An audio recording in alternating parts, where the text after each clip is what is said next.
And we're live. Welcome back to another episode of Smoke Session. What did I tell you? I told you we were about doing that. it. We're not doing No, it. we are. It has to be done. I'm telling you. I'm going full Casey Neistat on this bitch. You actually dress like him a little bit. Is that by? Don't tell me that's by design. By design. No, of course it's not by design. I just got a Casey vibe to me. You have a Casey vibe to you. Yeah, man. Just kind of like... He's a bit of a bellend. What are you on about? He looks like a bellend. No, he definitely does not. He does. Now, Casey's a real G. Why? Why? Why? Someone that records every day on YouTube for like 2 years Yeah. has the ability to upload movie quality Yeah. vlogs. Yeah. Is a G. You know who else did that? Who? Katie Hopkins. Is she a G in your world, Viraj? Prick. Racist No, she cunt. didn't. No way she did. She's the same age as Angelina Jolie and Angelina Jolie's aged well. Jennifer Aniston. Angelina Jolie has aged very well. You know what that says to me? Considering they're the same age. When you're evil, it starts showing on your face a little bit. You wear the evil. When you're that mean, I think it takes a toll on you mentally and emotionally. So who else is mean? Would you say Jake Paul is evil? No, he's not evil. Would you say... Why would Jake Paul be evil? I've never understood this. Why people think Jake Paul's... I don't get why people berate him. Like, he's just doing it for the media. He's not a dickhead. I don't think he's done anything particularly immoral. Would you say his brother has? Yes. But the one time. Yes, that was immoral. Do you think he's come back from that? He seems like a nicer guy now, but that was a real big fuck up. Japan was a bad fuck up. Yeah. Man. Japan was not good. Jake Paul is just a bit of an arse. But just because you're an arse doesn't mean you're a terrible person. There's a big difference. Hitler was a terrible person. Jake Paul's just a bit of a bellend. You see, I had a history teacher. And this history teacher gave the argument that he... I know what you're going to say. What? That Hitler was actually a genius and all this stuff, yeah? He wasn't a genius. Hitler was... His ideologies were bad. He was a little bit messed up in the head. A lot messed up in the head.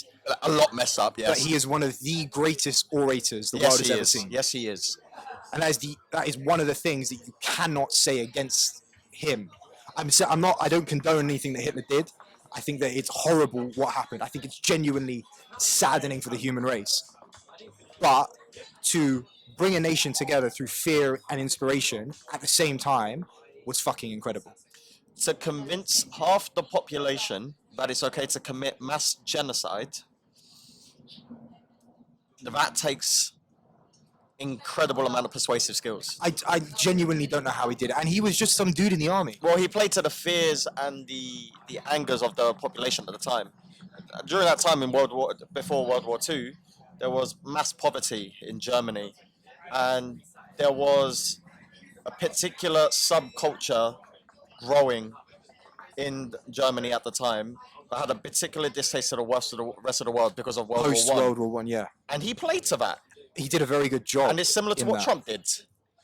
Trump found his market and he played to it. He found a particular group of people who were disenfranchised. They hated the system. They hated immigrants. They hated the loss, if you're just listening, I'm doing inverted commas here, guys, so don't judge me or anything. The loss of true American values, right? Whatever that fucking means, right? And he played to that. Trump was a figurehead that was going to bring back what they wanted, which is true America, do you the think real that America. Trump would have won against Obama? No. Why? Because I think Obama would have done a better job at taking Trump seriously. Hillary Clinton never saw Trump as a realistic threat. It was a joke. Do you not remember? Everyone was taking the piss. Oh, Trump's not going to win. This is hilarious. I do. I was there watching the votes as they came in. I went to a sneaker drop. And I came in at 3 a.m. into the pub. And I was like, no way is this happening. And then for the next, 4 years? Mate. He changed the world. I remember the run-up to that, right? All the newspapers were like, oh, Trump's not going to win. He's losing this state, this state, this state. No one's taking him seriously. Election night. Trump wins. They're all just sat there like news anchors on CNN crying. Right. Everyone was crying. The left-wing media has a massive role to play in getting Trump elected. Why? How? How so? Because they went about the wrong way of dealing with him. You think they played into his hand? Yes. Because they berated him, they insulted his voters constantly, and that only angered people more and encouraged people to vote for him more.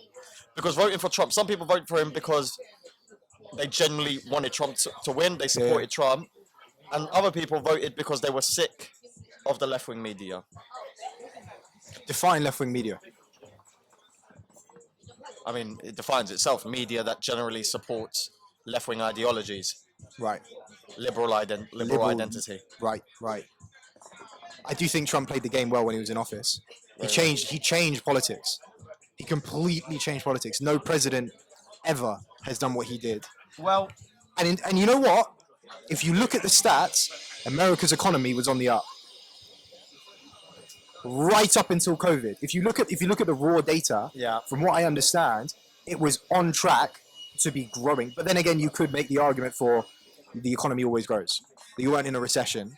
And he would have done brilliantly had it not been. Do you think he would have been re-elected had it not been for COVID? Well, just to go off what you just said there, if you look at the statistics in a bit more detail, so the argument that Trump made is he was the best for economic policies that the United States has seen in a very long time, right? In fact, he said the economy's never been stronger than it was under Trump. However, if you look at the rate in which the economy grew under the Obama administration, and then you look at the rate it grew under the Trump administration, there isn't much of a difference. Interesting. And because he was in there for only 4 years, and 1 year of that was COVID turmoil, you could say a lot of the economic benefits that the United States saw, some of them were the fruits of the Obama administration's because labor. of the 8 years. Yes. Yeah, I guess you could. But then again, Trump did a lot to undo some of the work of Obama. Some, not all. Obamacare, for example. Yeah, but he threw to pieces. Obamacare was not all that it was hyped up to be. Obamacare, you know, when it first came out, they were talking about how it was going to be the next NHS or whatever, right? And when you dived into it, it was nothing like that. Yeah. Well, that was a bad marketing angle for them. Of course it was. Because a lot of Americans push back on that because they have this perception that British people are for some reason much unhealthier than people in the United States, which just isn't true. But that's a general stereotype that people in the United States have about people in the UK. What's your take on him and the wall? The what? Wall. The wall? There was already a wall. The wall was never about keeping Mexicans out. What was it about then? It was about what it represents. It was about division. Again. Making America great again. It was a marketing ploy. A lot of Trump supporters were sick and tired of immigration, right? They just disliked Mexicans. They were sick and tired. They felt like immigration was adversely impacting their economy. When you actually look at the numbers, immigration has a net positive value on most economies around the world. How do you know all of this? It's my job to know this stuff. I work in political science and psychology, bro. For fuck's sake. How do I know this? It's literally my job. Just every day, like Trump. Stats. Yes. So, the wall was more of a symbol of what Trump could do for fixing American values more than keeping drugs and immigrants out. Because most people are not just crossing the border on foot. They're coming on boats. They're coming under tunnels. And there was already a wall. It wasn't as big as a wall. Now, the amount of money that wall was going to cost and the number of people it was going to keep out. And the fact he wanted everyone else to pay for it. Yes. Which was never going to happen. And Mexico's going to pay for it. Did they even pay anything? No. And, you know, back to my point on him changing politics and him changing, like, the way a president runs a country.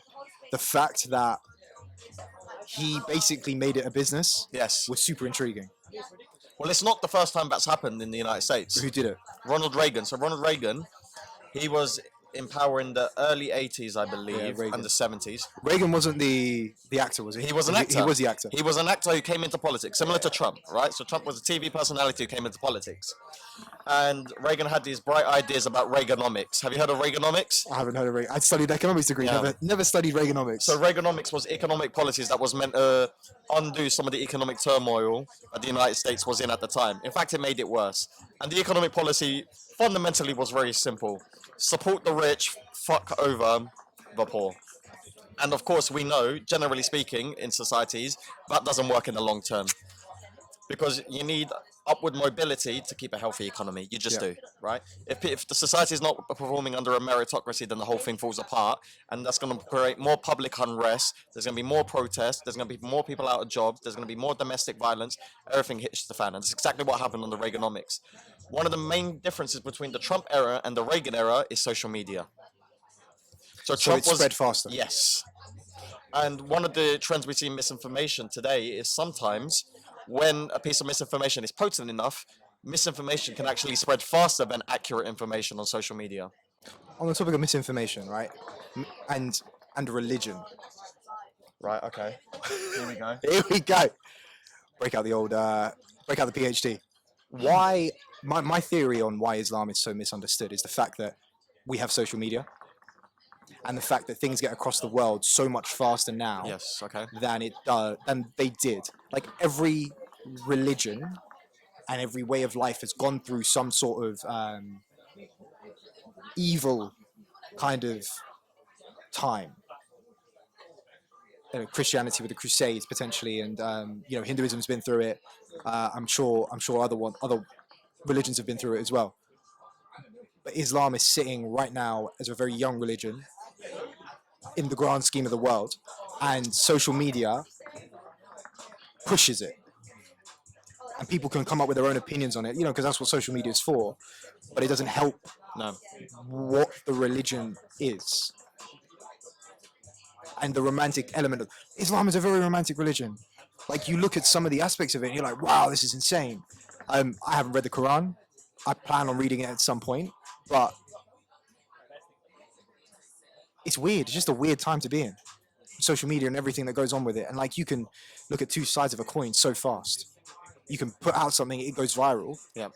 And something can hit the news and then suddenly what? Everyone's a terrorist. Every brown person's a terrorist. Every brown person is Islamic. And that's just not true.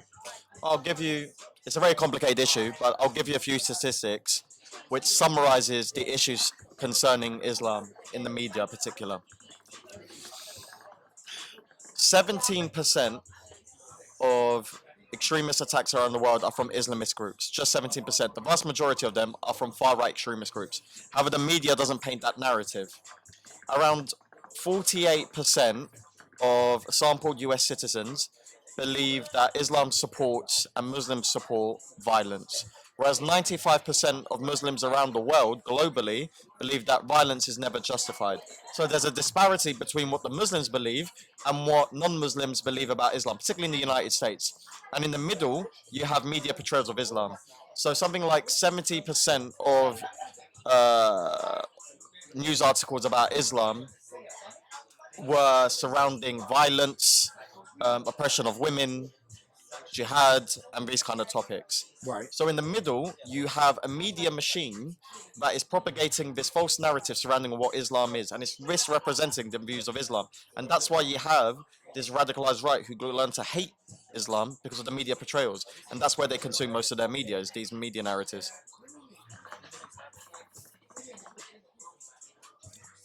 How do you fix that? Well, can you fix it? Is it even possible to fix it? I mean, you can go down the whole misinformation path, and what Twitter's beginning to do, Facebook is supposedly doing, and all of that, right? Yep. Instagram's doing to some extent with COVID, but is this even something that can be done without educating people? So the broader question is, how do you fix misinformation? And there's three levels where you need to fix misinformation, right? One is at the individual level. So people need to become better at detecting accurate information over inaccurate information, and that comes through the education system. Yeah. One, you need at a government and business level. So companies and governments need to get better at regulating content on their platforms, and they have the technology to do it. But however, regulating misinformation and ad revenue don't go hand in hand. The more you regulate misinformation, the more adversely it can impact the social media companies' ad revenue. Right, because these controversial topics make money, unfortunately. So those two issues don't necessarily go hand in hand. You like making money? Exactly. Well, that's the issue. And at the government level, they need to take it more seriously and hold these social media platforms where this is spreading accountable for what they're spreading. And they're not doing a good enough job of that. So really in schools, we need critical media literacy. It needs to be embedded into your curriculum. So we need to teach young people how to detect misinformation and how to report it and how to combat it. And that needs to be a built-in part of the education system. And some people say, oh, what's the big deal with misinformation? Isn't that something just happens on social media? People complain on social media. Yeah. No. So there's now causal effect studies that have shown that misinformation can lead to deaths, real deaths around the world, right? So this study in the United States They wanted to detect whether there was a causal effect of misinformation on social. Oh my god, I fucked this up. Right, so I'll start again. The whole spiel. Yeah. So they wanted to detect a causal effect Yeah. of misinformation on real world violence. So what they did is they looked at Facebook outages and they recorded refugee hate crimes around the world, Right. around the United States, should I say. Now, when Facebook was down, so there was an outage in that area, or the internet was down, attacks against refugees were completely gone in those areas. Completely gone. There was not a single attack against a refugee when Facebook was down in And these so areas. how is Facebook able to get away with this? Because it's not being regulated, that's why. Isn't there any laws against? Isn't there anything, any sort of, laws, ethics, codes? I don't know. I'm not in the government, but Well, now there is. Now they're putting acts together they're to trying regulate to social media content. However, the technology evolves faster than what the the acts. governments can comprehend, so they struggle to keep up. If you look at Myanmar, right, which is a country in Asia, South Asia, right? Beautiful country. They've had so many attacks on innocent people against religious groups. Specifically Islamic. I believe so, yeah. That were propagated by misinformation on Facebook. So people died because of misinformation campaigns, right? Machines that were working to spread misinformation. So an on algorithm killed people. So could you say that Facebook killed people? Yeah, Facebook. To a certain Facebook is yes, is an accessory to murder. yes, to a certain extent. It's a bit strong to word it like that, but their social media facilitated people to get organized and to attack people and to spread misinformation and to mobilize people to attack people. Look at how the impact social media had on the US elections. Yep. We know now about Cambridge Analytica. Yes. Cambridge Analytica was hired by the Trump administration, right, to create targeted ads to mobilize Trump supporters. They were using people's personality traits to give them catered ads to play to their human emotions. Do you think that, with the way the media is and, everything that's going on in the world, specifically Love Island, right? I'm gonna make a big leap here. Okay. Do you think that Love Island is basically misinformation about love? Yes. Yes, of course it is. In what way? Because I watch it, I keep up to date with it purely because of the business element of what they've created. They've literally created this influencer generator. Well, You go more than literally 5, maybe 6 episodes in. No, 6 episodes. Yeah, each individual goes about 6 episodes in, and if you can withstand that and pull on some drama and follow the rules and everything that the producers want, you've got a boohoo contract. And from there, that's it. You're off to the races if you play your cards right. Absolutely. All Love Island does is create this idealized false reality and capitalizes on people's suffering on the show. Right. And people's embarrassment on the show. Did you watch it? I watched one season, and to be honest, I've just gone off it. And you hear people complaining about it all the time, right? When it's not on air, people are very happy to have the discussion about how terrible Love Island is as When a it's show. on air, don't condone And then it. as soon as it comes on, it's all forgotten about. The Caroline Flack thing is swept under the carpet. The people who've committed suicide after being on the show, that's swept under the carpet. 3 of them, right? I don't know. I think it was about 3. There was Rebecca, Mike, and Caroline Flack. 3 people, and they replaced her just instantaneously. It's not realistic. It's not realistic to love, and that's probably not the message we send the young people. Reality isn't you go into this villa with all these people with 6-packs and perfect bodies, and then you just match up, and it's that easy. Because young kids watch that, right? Kids who are going through puberty watch that, and they think, how comes I can't get a relationship that easy? How comes nobody wants me? How comes I can't be on Love Island? I'd never be able to be on Love Island. I'm not good looking enough. Name me one benefit of Love Island. What good does Love Island do for the world? Nothing. 0. Zilch. It is just trash TV that ITV has capitalized on in a way that is, you can look at it and just appreciate the game that they've played. And that's what I like to do with it. They've done a very good job of what they've done. Jeremy Kyle got cancelled because people finally realised that it was capitalising on people's pain and suffering. It got cancelled. Yes, Jeremy Kyle's not on the thing. Someone killed themselves after being on the show. And that after one and after that, Yep, done. and ITV is still allowed to air Love Island. Interesting, Amazing, right? Because it makes too much money. They can't afford to lose it. This It's is probably true. it's probably their best Probably. performing show. A lot of these companies only care when it suits them. Yeah. Put it this way, right?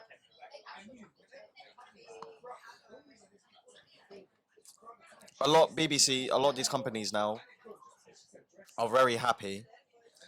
These media companies are very happy to create content, comedy content, for example, that sheds light on Islamic, Hindu, South Asian culture. Yeah. But they're not so quick to make documentaries about how these groups of people are suffering in the UK. So what are you using their cultures for? Are you using it to make money? And considering most of those programs are comedy shows, which I think is great, but if you're not willing to make the important documentaries as well, if these companies are willing to make comedy sketches and comedy shows about Islamic culture, South Asian culture, like Citizen Khan, for example, I've Yeah. never seen it, but that's a good example. You've never watched Citizen Khan? Never seen it, but that's besides the point. Why aren't you so quick to make documentaries about how Muslims have been discriminated and Hindus and Sikhs and so forth have been discriminated against in the UK? So now it begs the question, are you laughing with us or are you laughing at us? Well, Love Island doesn't do that at all. Love Island they just, when it comes to South Asian culture, and we're going down this South Asian rabbit hole right now. But there was a South Asian girl on it who got booted off before anything. I think it was 1 or 2 episodes, and last year there was a guy that the Nas that kind of like got the whole way through, or almost the whole way through, but it seems like that doesn't resonate with the rest of the UK public or the rest of the world. It's weird. It is weird. So our friend Aruj, she makes a very good point about diversity. So she has done with diversity, and she makes a very good point. She says diversity isn't fly. So like Aruj says, diversity isn't having a brown person, a black person, and a white person, and then thinking everything, that's diversity. No, that's not diversity. That's just you ticking boxes because you think it'll make people happy and get them to watch the show. That's not how you celebrate diversity. Part of me doesn't really give a shit about it. Genuinely, like, part of me is like, I don't really care about the representation, but there is also another part of me that kind of sits there, and when I watch this stuff, I'm like, I can't resonate with any of. Oh, Jesus Christ! You said resonate. Clubhouse. Can we just stop? Can we just cancel this episode? Well, you say you don't care with it because you've never been offered a role on a major for a major production company or for a major TV network. Maybe. What happens when you have a great idea and they don't want to produce it because they're not looking for a South Asian? Then you're going to care about it. True, maybe. When you're just as talented as your English counterparts, but you're not getting roles, then you'll care about it. Yeah. But then I've got this weird thing that I don't look at myself as brown. Viraj, you are. I know. But as a kid, I remember my dad told me, came home from, I went to an all-white school, all British school. Came home one day and I looked at him and I was like, Dad, am I white? Dad, am I British? And he put me in front of a mirror and was like, look at the color of your skin. You are not that.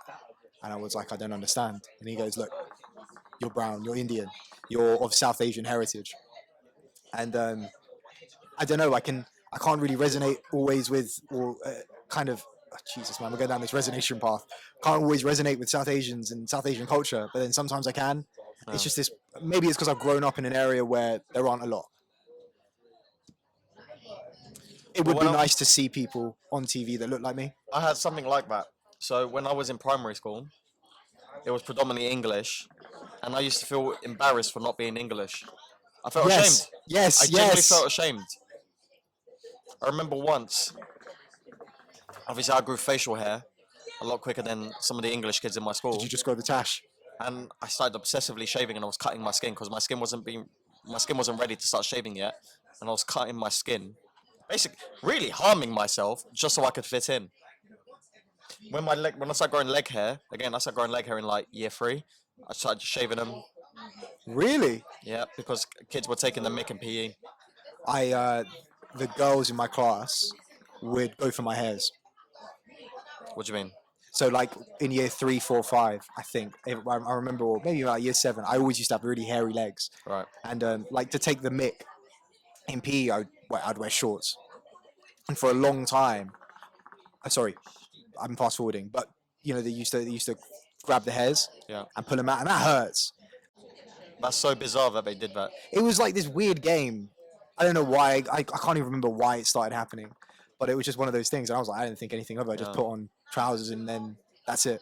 There used to be kids in my school, right, who would call me South Asian racial slurs, and I'm not even South Asian. They'd call you South Asian racial. Yeah, so they'd call me the P word. I'm not going to say it, right, because it's not fitting for me to say, but they'd call me the P We word. need Right? that YouTube AdSense. Yeah, well, they'd call me the P word. And at the time, I didn't even know what racism was, so I just thought they were mistaken. So I'd be like, no, I'm not that. I'm Turkish. Exactly the And same. they didn't as me. care. And they were 9 years old, Viraj. 9-year-olds aren't just racist by accident. They're hearing that word at home and they're bringing it into school. And I've seen some of those kids. What did you do? I just was a victim. I didn't do anything. I only started fighting back in secondary school and then I started getting in trouble. Do you want to talk about those troubles? Legally, I'm not. Legally, I'm not obliged to talk about those troubles. Muhsin was trapping. I can't talk about those. My lawyer said no comment. Allegedly. This is all allegedly, by the way. I was allegedly expelled from school. Doesn't fit the Muhsin brand anymore. Yeah. I was allegedly put in a correctional facility for a year. I was allegedly a bit of a dick. You think? Actually, yeah, I was stupid. I was naive. If I could fight the world. What changed? I realized that the people's opinions didn't mean fuck all. At what point? At what point did you realize that? When my mum moved me to a school in Tottenham, which was predominantly Turkish, and I learned to love my culture. Yeah.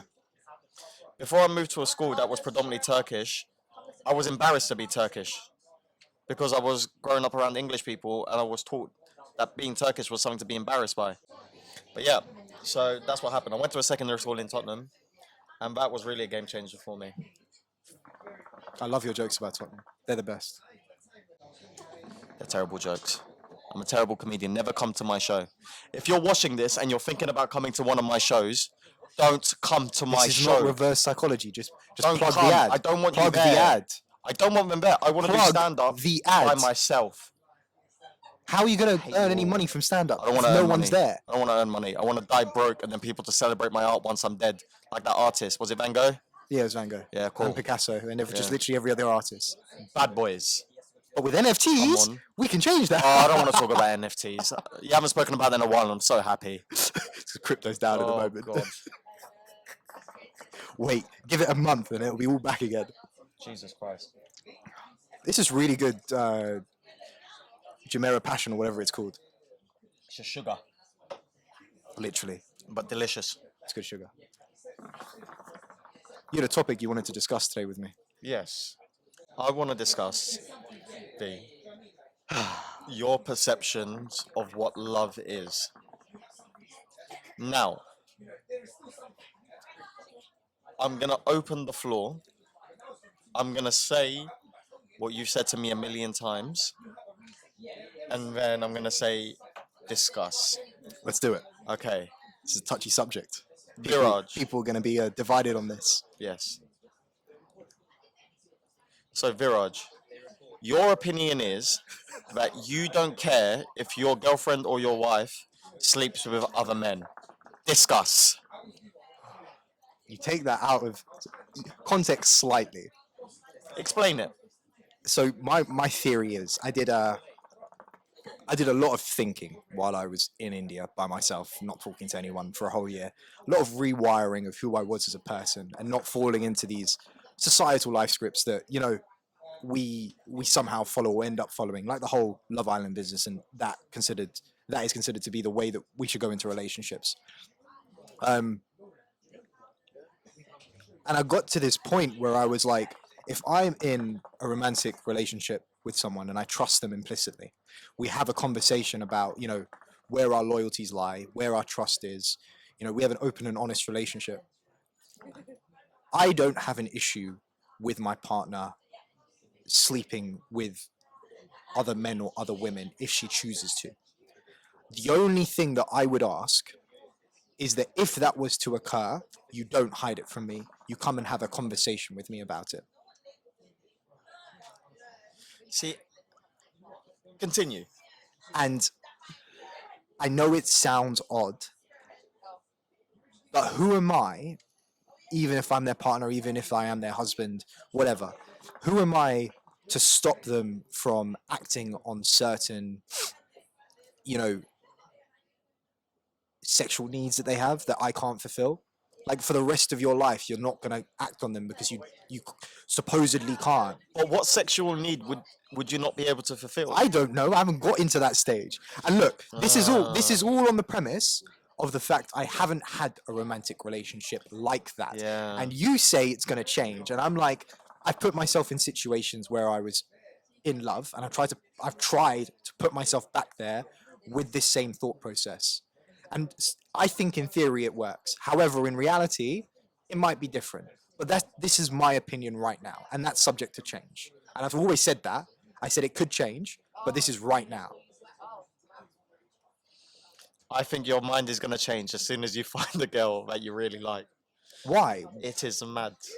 So what, right? So your missus is going to come back from a long day of getting penis from someone else, and you're like, you all right, babe? What were you up to today? Oh, I just had sex with Dave. Oh, well, I'll see you at dinner.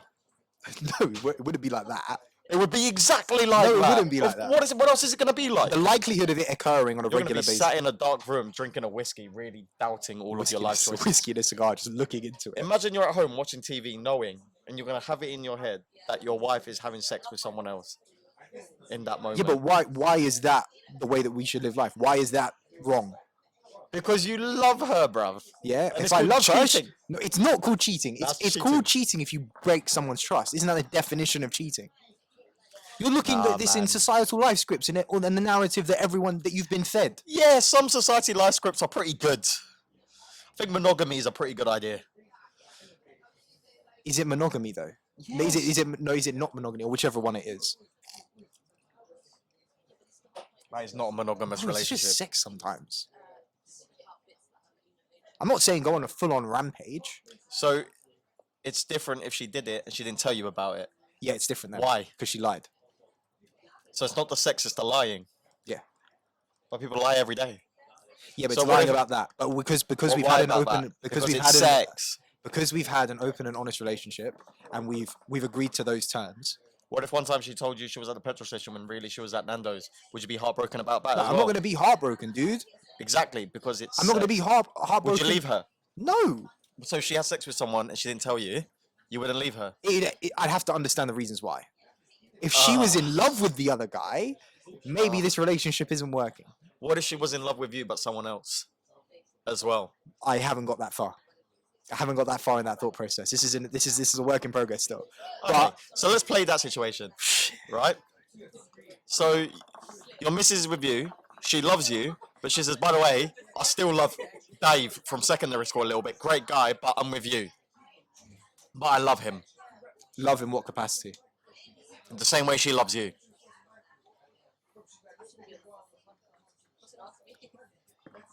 And what does she do? How does she act on that? She doesn't act on it, but she loves someone else and you. But she's with you. But she loves us both equally. Yes, How is that possible? because she's with you. She's decided she's going to make it work with But you. no, I'm not talking have about. kids, you have commitments. I'm not talking about the fact that she loves. I'm not talking about the fact that we're in a relationship.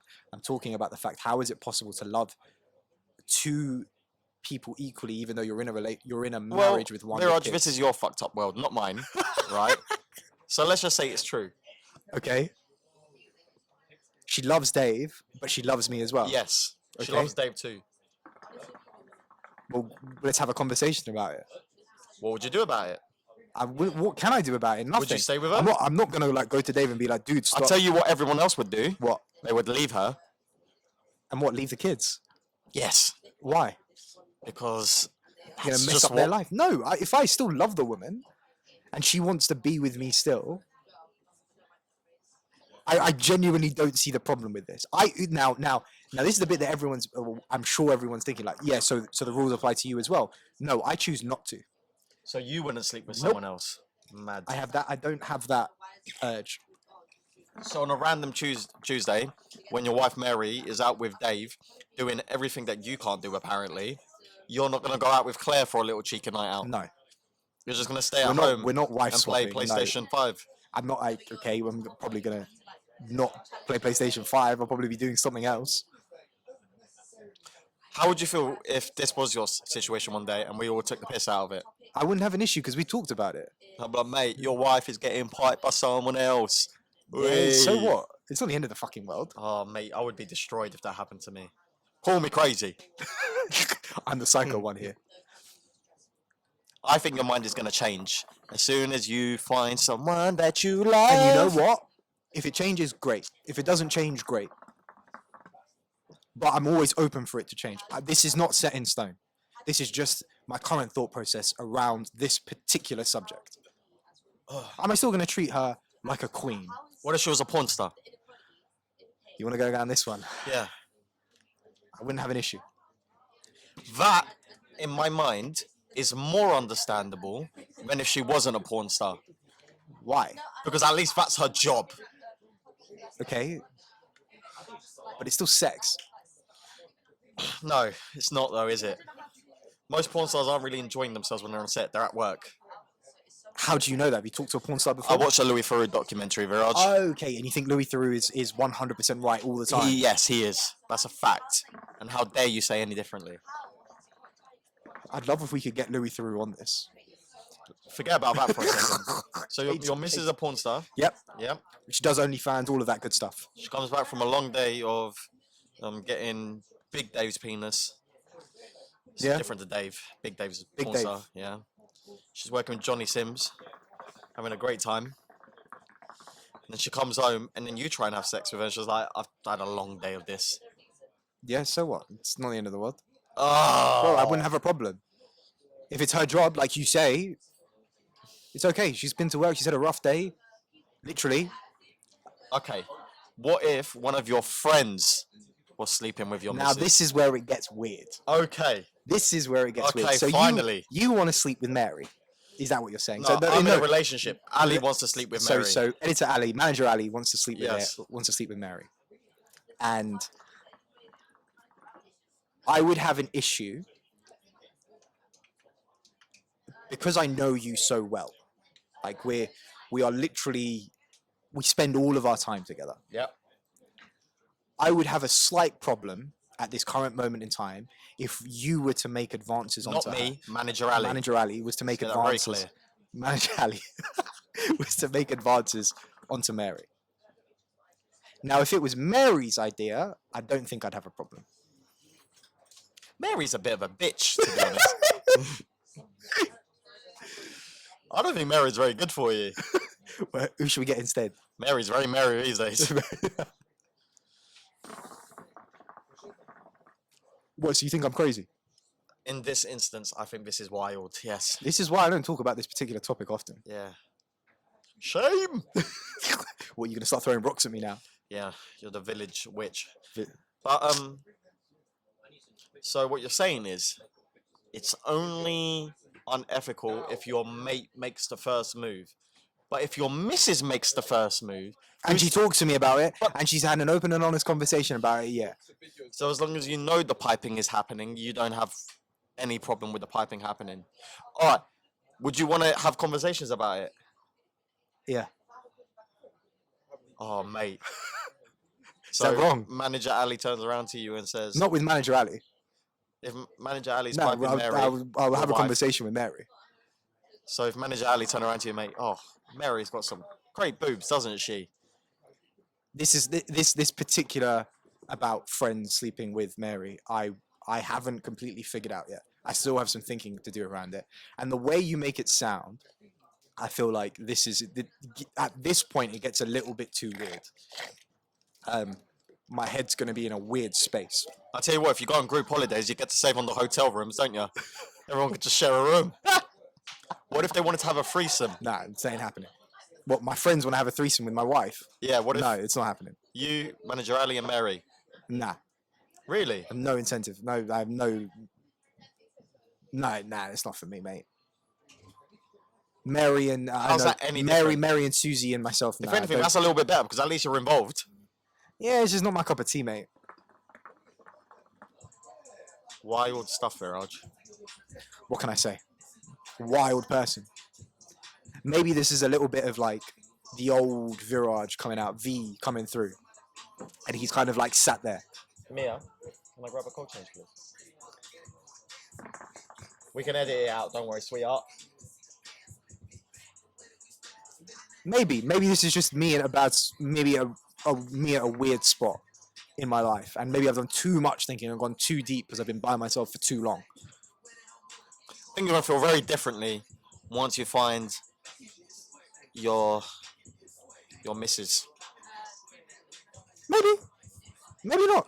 What's completely intolerable to you in a relationship? Completely intolerable. Yeah. What will you not tolerate in a relationship? Lying. Right.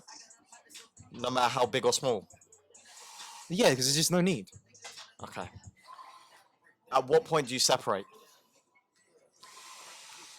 Do consistent little lies. When we can't have a conversation about why. Okay. When we can't have a conversation about why the lying is an ongoing thing, that's when it becomes a problem in my head. When I can't give the woman that I love something and that's missing from the relationship, that would I find a problem. Now this whole like Mary sleeping with everyone else, right? I haven't figured out if it was an ongoing thing, like for the rest of our marriage, our relationship. If it was an ongoing thing, I'm not sure how I'd deal with that. If it was like a, once in a blue moon, like, maybe she got drunk and she was like, I want to go and I want to go and sleep with Dave. I'd be okay with that. Yeah, what about a drunken mistake and then she told you about it? Yeah, I've got no issue with that. Really? No issue. Zero. I don't believe, she told me. I don't believe in the drunken mistake Why? angle. I know, because it's the same concept, because we have that open relationship. That's the mandate. But I don't take being drunk as an excuse because it's not. It shouldn't be an excuse. No.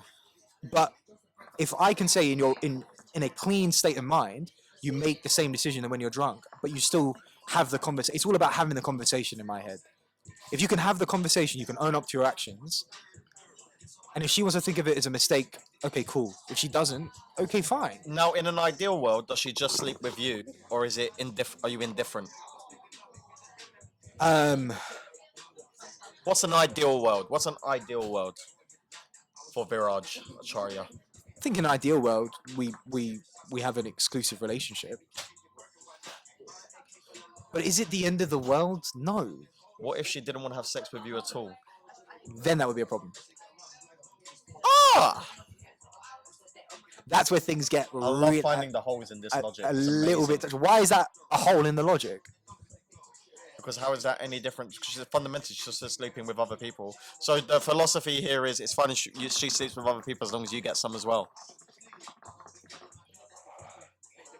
I'm really trying to critique your philosophy here, Viraj.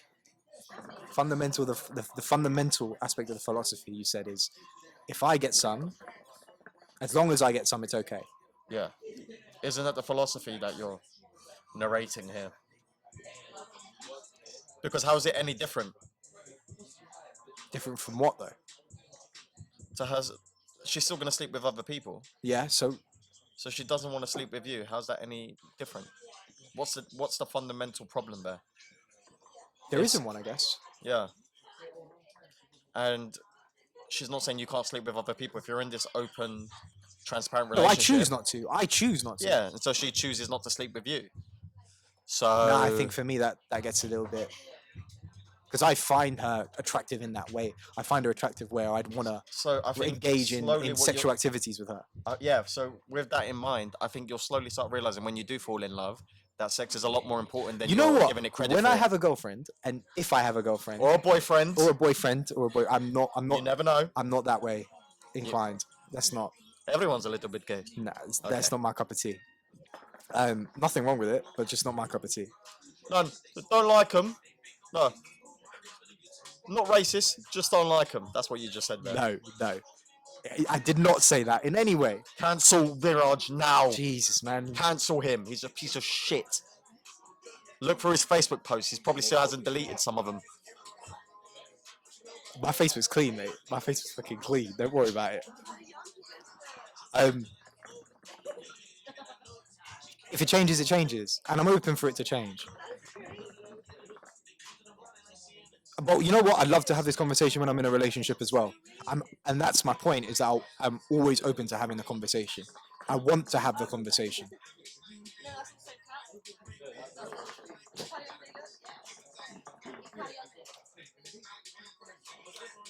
Thinking of another scenario. You're liking these scenarios at the moment. You love this particular topic with me, don't you? How transparent would you be about your sex life with your children? So you know I'm an advocate for radical transparency, and That's why I'm asking.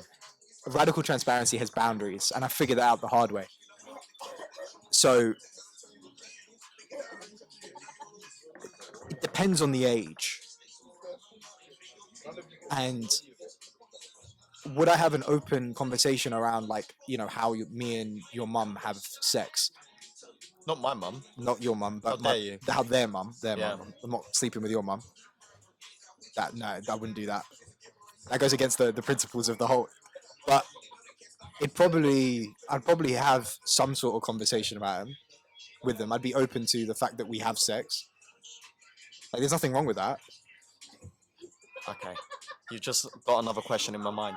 What if your friend was sleeping with your sister? You don't have a sister, but let's say your friend was having sexual relations with your sister. It's okay because I'm not in a romantic relationship with my sister. Would you not find that a bit uncomfortable? Look, I'd want him to have a It conversation. doesn't even with me have to be about a sister. What if me and Samir were having sexual relations? If you and Samir were having sex, my brother were having sexual relations, Hello, handsome. wouldn't be a problem. But as long as we have a conversation about the fact that, like, you're sleeping with him. Okay, but going forward, friends, they talk about these kind of things. Yeah. So what if I was having problems with Samir in the bedroom and I wanted to have a chat with you about it? Okay. Samir's not choking me the way I like it. Okay, maybe that's a little bit too far, but that's a little bit too far. But why? Because he's your brother. No, it's not because he's my brother. Is important. You're not giving enough credit of how important it is because he's your brother. No, that's because if not it wasn't your brother, I feel like I'm putting words in your mouth, so I will let you speak. I'm sorry, and I wanted to talk about how I'm not being choked how I like it in the bedroom. Again, going a very strange path. You would have no issue having that conversation with me. But the conversation shouldn't be with me. If you're having the conversation with me and not having it with him, then I'd find it a problem. To be perfectly honest, you know what? I take a step back and I'll say, like, you know what? It's not an issue. It'd be a little bit odd because we're bloods and all of that thing, but I guess I'd have to be put in that situation to kind of I really. think you should grow up and be mature, Viraj. I am being mature. I'm trying to be mature, mate. You realise you're alone in this thinking, though, yeah? Yeah, I'm aware of that, and I've got no issue with that. You said something earlier about. I said, why wouldn't you just leave if your wife or whoever, your significant other, was cheating on you or sleeping with someone else? And you said, but what about the kids? So what's your opinion on divorce? So I think sometimes divorce is actually better for the kids. I've got no issue with divorce. Yeah. I've got no issue with divorce. Sometimes divorce is the right thing to do. Sometimes two people get together, doesn't work out, and you need to go separate ways. Do you know what percentage of marriages end in divorce? No, I don't. 60. Really? 60% of marriages? Yeah. So how many people, is there a stat on how many people stay together that shouldn't?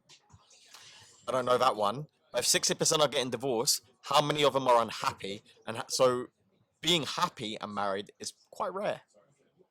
Do you think your parents are happy and married? My parents... I don't know. I think once you've been together for that long, your perception of love changes. Do you think it's just become a business arrangement? I think there's a mutual understanding and respect that they have for each other because they have time in the game. So the love me and my missus will have for each other is very different to how my parents demonstrate their love for each other because my relationship is very new. It's flowers and happiness and holding hands and giggling. How do you know you're in love? Like, and everyone's love is different, but how do you know? What is it in you that you know, like, yeah, I'm in love? When shit gets rough, but you work through it and you stay. That's your love. When you're willing to help them work through their problems. Now, I'm not saying you should, again, and there's some points when you should leave, when a person's problems become unbearable. But when you know you truly love someone, this goes for friends, is when something bad happens, you feel a desire to want to help them. And when they're happy, you feel a desire to celebrate with them. And when you realize that's reciprocated, Right. to me, that's love. I like that definition of love. People say love is butterflies. No. I think butterflies is attraction. Plenty of girls have given me butterflies and then it turned out to be nothing. I think butterflies is just an instinct that something might happen. But love is time in the game. Love is when you support each other when things aren't going well in that person's life. Mm-hmm. I think 50 Cent's got a line on this. I can't remember the exact line, but he said, if I didn't have all this money, would you still love me? What do you mean? So obviously 50 Cent's a very rich person. Yeah. So if I didn't have all this money, would you still love me? Okay, I get the angle you're going Or if, as RD likes to say, is it me or the lifestyle? Is it me or the lifestyle? When you strip a person down to their bare bones, fundamentally who they are, do you like who that person is? Do they put a smile on your face? Do they make you laugh? I'm going to carry that definition with me. I like it. I'm going to use that. The worst thing I've ever heard someone say in a relationship, and I'm not going to give any names because it's personal life. This girl once asked the guy, what can you do for me that I can't do for myself? Which I think is a terrible way to structure your relationships. Because now you're just structuring your relationships as almost like a social economy. Which to a certain extent they are. But fundamentally, that's not the question. That's not how you should be structuring your life. What can you do for yourself and how can I help you celebrate? Agreed. Can I be there through your highs? Can I be there through your lows? That's a better question to be asking. Do you inherently like the person that exists in front of you? Is what you're basically saying. Here's a good way to work out if you love someone. This is Mystic Mus giving love advice. When you get good news, yeah, do you want to call them? When you get bad news, do you want to call them? That's a good indicator. I end up calling you and Ali. Well, I love you, man. I love you too. Fucking prick. Always going with the insults, man. Always with the insults. I got too much love. You're bald and you're ugly, but I love you. Joking. You're very handsome. Thank you very much. Here's another thing I want to talk about that you said the other day. Oh, Lord. You're right. Again, we're not going to give any names because that would be naughty. But you found a particular person online attractive, and you said that they are out of your league. Yeah. What the fuck does that mean? I was in my feels. That's what it was. I was completely in my feels. You know what? I slipped up on that one. I wasn't believing in myself. Yeah, when someone says they're out of my league, that's more of an assessment of how you feel about yourself than how you assess that person. I only realized that after sleeping on it for a day. Snapped straight back out of it and was like, you know what? If you want to shoot your shot, shoot your shot. If you want to slide into those DMs, slide into those DMs. If you want to take her out for a brunch, munch, dinner, whatever it might be, go walk through some lavender fields together. That's all right. I slipped up like internally and I stopped believing in myself and I guess it's a combination of the content I was consuming, the conversations I was having, the fact that, love has not ended up in the right way for me, partly my fault and partly due to the environment. Manager Ali's in the building. He's wearing grey tracksuits, which means he's feeling himself. He is. I wasn't wearing grey tracksuits that day. He has a very nice penis print that he's showing us. It's nice. Okay, he's biting his lip. Went dark. Continue, good sir. But yeah, I wasn't in tune with myself. That's all it was. I did slip up though. I noticed I slipped up on myself. Have you ever approached a girl slid into her DMs, and thought there's no way she's gonna reply. Yeah. And then turns out they were interested. No. It's fun. That has not happened. Wait, actually. Maybe you haven't shot enough shots. Actually, no, I have. I take that back, I have. That's what happened with my missus. I didn't think she was gonna reply.